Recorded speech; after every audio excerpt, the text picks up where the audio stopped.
Number 219 अणिमा, लघिमा, व्याप्ति, प्राकम्य, महिमा, ईशित्व, वशित्व, कामावसयिता।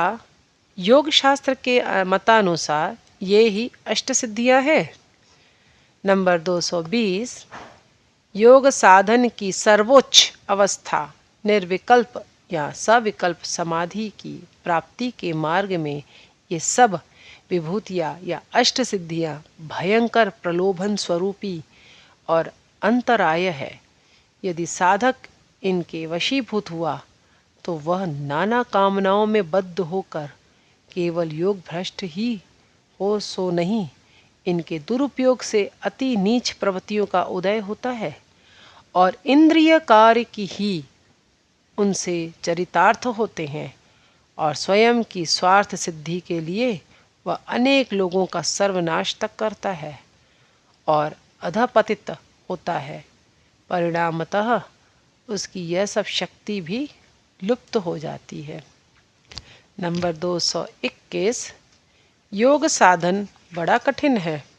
साधारण आदमियों के लिए नहीं है। विशेष करके वर्तमान परिस्थिति और अवस्था में इन सब नियमों का यथातथ्य पालन करना एक प्रकार से दुस्साध्य है। जैसे सात्विक और अल्प आहार, फल मूल और दूध, परिमित व्यायाम और निद्रा, निर्मल वायु युक्त निर्जन स्थान, उद्वेग शून्य जीवन, सब विषयों में नियमानुवर्तिता, विशेष करके कठोर ब्रह्मचर्य रक्षा, इंद्रिय निग्रह और योग सिद्ध गुरु के निकट निवास, इनमें से किसी एक का भी व्यतिक्रम होने से सिद्धि लाभ दुर्लभ ही समझो, अथवा गुरु प्रदिष्ट प्रक्रिया में कुछ भूल या त्रुटि होने से किवम किताबों में से पढ़कर अपनी बुद्धि के अनुसार अभ्यास करने से स्नायु संबंधी या हृदय यंत्र की कठिन बीमारी, यहाँ तक कि मस्तिष्क विकृत होकर मनुष्य पागल तक हो सकता है। नंबर 222 श्वास प्रश्वास की गति असम अर्थात अति दुत्र या अति क्षीण क्यों होती है? जब हम काम क्रोध आदि रिपुओं के वशीभूत हो जाते हैं, सुख की आशा में भोग्य वस्तुओं के पीछे भागते हुए रास्ता भूल जाते हैं, सुख की खोज में किसी के बाधा देने पर क्रोध से अधीर हो उठते हैं,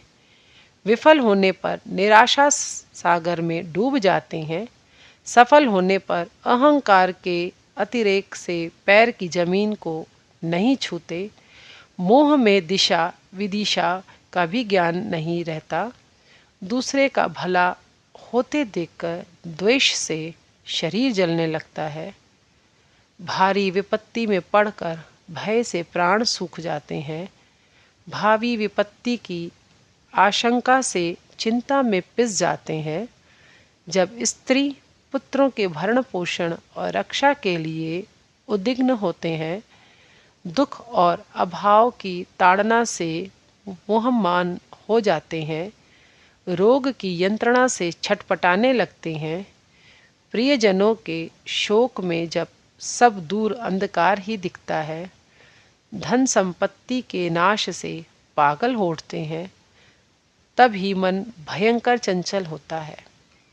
और उसके साथ ही साथ श्वास प्रश्वास भी कभी तो द्रुत और हथौड़ा पीटने के समान या कभी क्षीण और बंद होने से सरीखा हो जाता है। मन की इस विषम चंचलता से प्राणवायु भी चंचल होती है,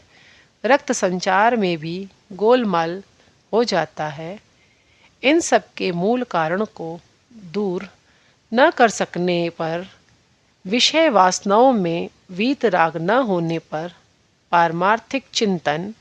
या एकाग्रता पूर्वक जप ध्यान करना बिल्कुल ही असंभव हो जाता है। फिर चाहे जितना प्राणायाम करते रहो या कितनी ही प्रार्थना करते रहो।